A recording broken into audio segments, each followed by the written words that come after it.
Monsieur le maire, cher Thierry, mesdames, messieurs les membres du conseil municipal de Bucy-le-Long, chers habitantes et habitants de Bucy-le-Long, je voudrais tout d'abord commencer par l'essentiel de ce qui nous réunit ce soir, c'est-à-dire vous souhaiter à toutes et tous une excellente année 2019 de joie, de succès, de santé pour vous et vos proches.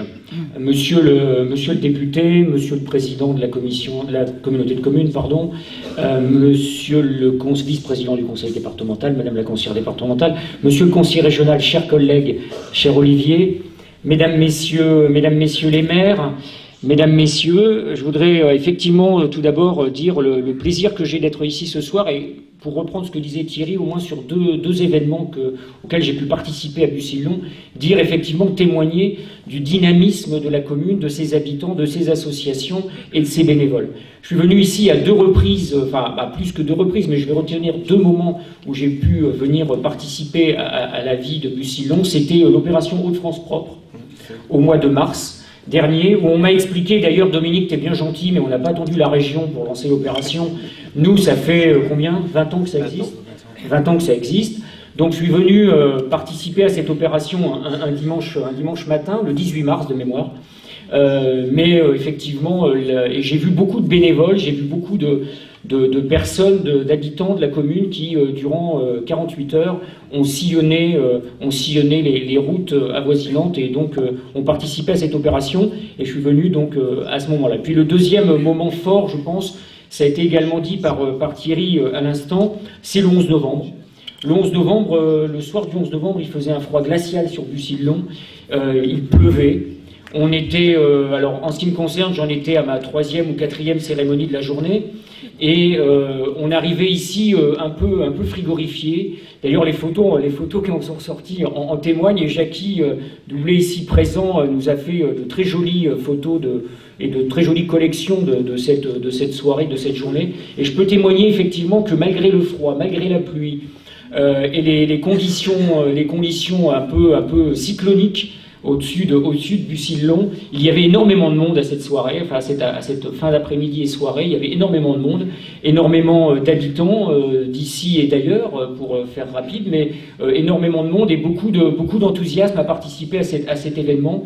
Et donc vraiment, moi aussi, je voudrais dire, saluer, remercier les enseignants, les enfants, les bénévoles, l'ensemble des habitants, les élus qui se sont manifestés lors de cette journée, parce que ça a été également une très très belle réussite. Et j'en profite parce que je les ai dans ma ligne de mire, si j'ose dire, pour également en profiter pour remercier, féliciter et saluer l'ensemble des anciens combattants et des porte-drapeaux qui, tout au long de cette année 2018 en particulier, ont été extrêmement sollicités, ont toujours répondu avec beaucoup d'enthousiasme et beaucoup de réactivité à l'ensemble des manifestations qui ont égrené toute cette année.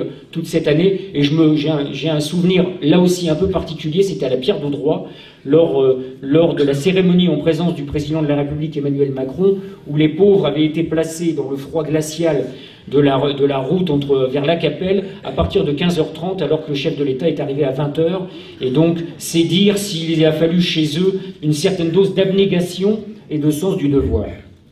Ceci étant dit, pour revenir plus précisément à cette soirée, nous venons de vivre une fin d'année 2018 un petit peu particulière, un petit peu tendue dans ce pays, un petit peu bousculée, par moments dramatiques, et le début de l'année 2019, pour le moins que l'on puisse dire, est parti sous les mêmes auspices. Alors, on est tous en droit de se demander de quoi 2019 va être fait pour nous, pour nos proches, pour nos familles, pour nos territoires.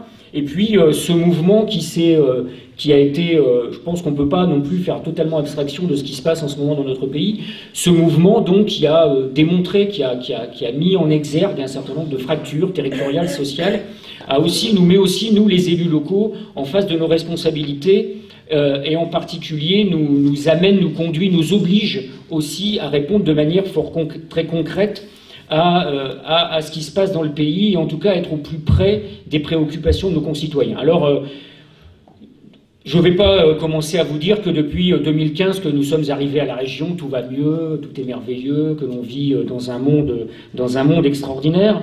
Ce que je voudrais dire quand même, c'est que dans une période où le politique bashing et l'élu bashing est à la mode, où tout le monde se permet, le maire de Vély que j'ai en face de moi peut en témoigner, qu'il est toujours de bon ton, enfin en tout cas qu'il est très facile d'aller sur les réseaux sociaux, derrière des avatars, et d'insulter les élus, d'appeler à l'agression d'un tel, d'appeler à la mort d'un autre.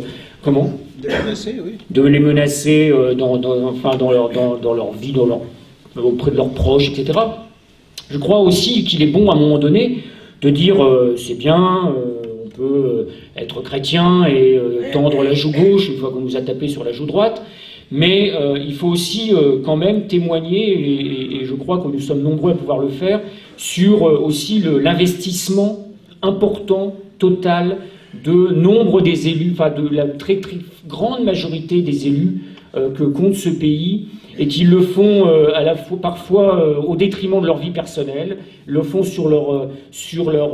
comment dirais-je, au détriment parfois de leur vie professionnelle, et qui en tout cas s'engagent énormément pour le quotidien de leurs concitoyens. Et tout ce que disait Thierry Routier tout à l'heure par rapport à ce qui est réalisé ici à Bucy-Lons démontre bien que vous avez là une équipe d'élus au sein de ce conseil municipal particulièrement engagés pour la réussite de leur commune. Alors ce que je voudrais dire, c'est que nous, depuis 2015, certes, la région, bon, je ne vais pas vous dire en effet que tout va mieux, mais nous avons fait preuve, en tout cas, d'une volonté, celle déclinée par Xavier Bertrand, de nous voir être un territoire d'expérimentation. Alors il y a ce que la loi donne comme prérogative au Conseil régional, ce que la loi nous impose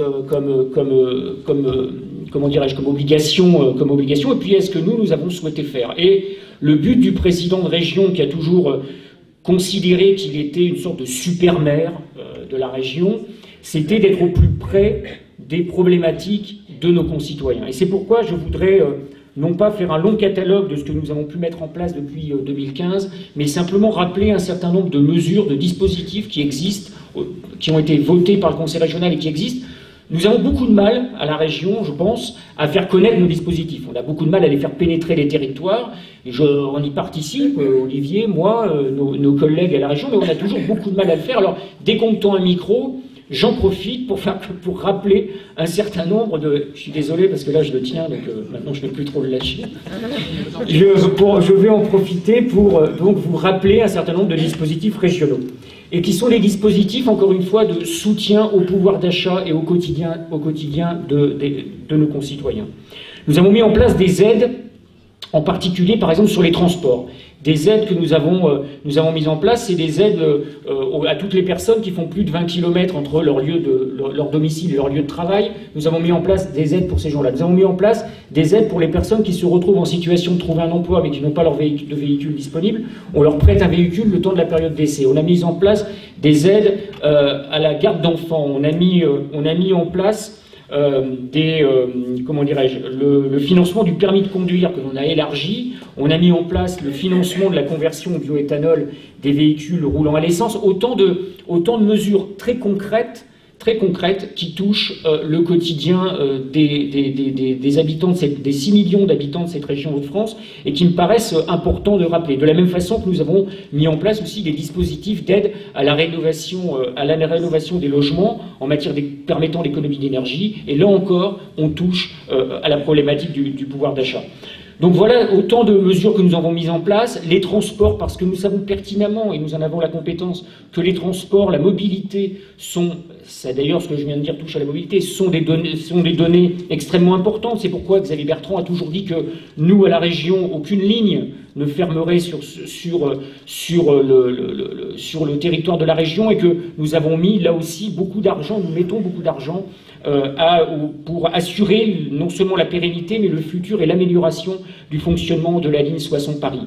De la même façon que Xavier Bertrand a aussi participé, aux côtés de Jacques Krabal et d'autres du président Fricoteau, aux discussions qui ont amené l'État à s'engager sur le doublement de la Nationale 2. Donc voilà autant de mesures très concrètes. Et puis une région de proximité, c'est aussi une région qui aide les associations, qui les soutient, et il y a ici un certain nombre de responsables associatifs que nous avons pu soutenir dans leurs projets, qu'elles soient culturelles, sportives, mémorielles, puisqu'on a aussi soutenu un certain nombre d'événements qui sont passés sur le territoire. Le soutien au territoire, c'est justement aussi ce que nous pouvons faire via nos politiques d'aménagement du territoire, où nous soutenons les projets que peuvent avoir les communes. C'est nos nouveaux dispositifs qui seront votés au printemps, enfin peut-être même avant le printemps, sur la rénovation des centres-bourgs, l'accompagnement de la réhabilitation des centres-bourgs, l'aide au commerce, l'aide à l'artisanat. On citait tout à l'heure l'exemple de Christian Kazmarek. Voilà des exemples où la région était aussi participative sur l'aide à l'artisanat, l'aide au commerce, l'aide aux entreprises, bien évidemment. Donc voilà autant de... J'avais dit que je ne ferais pas de catalogue, mais finalement, je trouve que j'en fais un pas mal quand même. Donc je vais m'arrêter là. Donc voilà, bon, tout ça pour vous dire que voilà, la région est une région de proximité. Je vais m'arrêter là simplement en vous souhaitant effectivement à toutes et tous une excellente année 2019. Et puis si j'avais un vœu à former pour 2019, dans ces périodes un peu troublées, dont aucun d'entre nous ne sait exactement comment on va en sortir, ce serait que eh bien, nous profitions les uns et les autres de réfléchir à ce qui fait que nous formons une communauté, et que nous puissions, une communauté nationale, et que nous puissions bâtir, dessiner ce que nous voulons faire à la fois de nos territoires, mais aussi de notre pays. Et puis mais toujours avec enthousiasme, avec volontarisme, parce que je pense que nous avons énormément de choses à faire ensemble. Je vous remercie.